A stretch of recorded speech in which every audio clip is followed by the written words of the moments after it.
வணக்கம். நான் மூர்த்தி, ஏர்போர்ட் மூர்த்தி, புரட்சி தமிழகம் பரையர்கவை.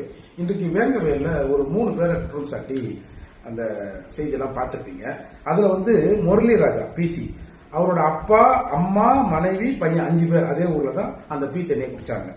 அப்புறம் முரளி ராஜாவோட பெரியப்பா பேத்தியும் சித்தப்பா பேரனும் அந்த பீ தண்ணியை குடிச்சு அட்மிட் ஆகியிருந்தாங்க. சுதர்சனோட அம்மா இதே பீ தண்ணியை குடிச்சு தான் ஹாஸ்பிட்டல்ல அட்மிட் ஆனாங்க. இவங்க சின்ன தாத்தா பேத்தியும் ஒன்னும் அட்மிட் ஆயிடுச்சு. முத்துகிருஷ்ணன் வகைராவில் அப்பா, அம்மா, தங்கை, அண்ணன் முத்துக்குமார், அண்ணன் கண்ணதாசன், அண்ணி, தீபிகா, யாஷிகா, இந்த மாதிரி ஒரு 10 பேர் இருக்காங்க. இதுல தீபிகா மருத்துவமனையில பீ தண்ணியை குடிச்சு அட்மிட் ஆயிருந்தாங்க. இப்ப என்ன சொல்றாங்க, முத்தையா உண்டான பிரச்சனையில இவங்க பண்ணாங்கன்றாங்க.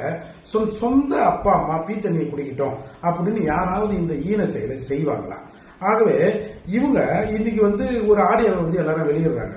அதாவது முதல்ல விசாரணையில 2 லட்சம் ரூபாய் பணம் தர, அரசு வேலை தர அப்படின்னு மிரட்டுறாங்க, டார்ச்சர் பண்றாங்கன்னு பசங்க வீட்டுக்கு போன் பண்ணி அழுகுறாங்க. அப்போ வீட்டுல இருந்து எப்பா எது சொன்னாலும் நீங்க ஒத்துக்காதீங்கப்பா அப்படி இப்படின்னு இயல்பா பேசுறாங்கல்ல, அந்த ஆடியோக்களை முன்னும் மின்னும் வெட்டி இன்னைக்கு போடுறாங்க. இன்னைக்கு பல பேர் மேல நீங்க பொய் வழக்கு போறீங்க, அது பிரச்சனை இல்லைங்க. ஒரு 3 பேர் உள்ள கூட போகட்டும். ஆனால் இன்றைக்கு ஒட்டுமொத்த சமூகத்தின் மீதும் ஒரு அசிங்கம் இன்னைக்கு வீசப்பட்டிருக்குல்ல. ஏப்பா இவங்கன்னா இப்படிதான்ப்பா இருப்பாங்க அப்படின்னு இன்னைக்கு எல்லாரும் பேச ஆரம்பிக்கிறாங்களா? எனவே தயவு செய்து இதை எல்லாரும் புரிஞ்சுங்க. இது உண்மையான குற்றவாளிகள் இதுல கண்டுபிடிக்கப்படணும்னா எல்லாரும் கேட்கிற மாதிரி சிபிஐ விசாரணைக்கு அரசு உத்தரவிடணும்.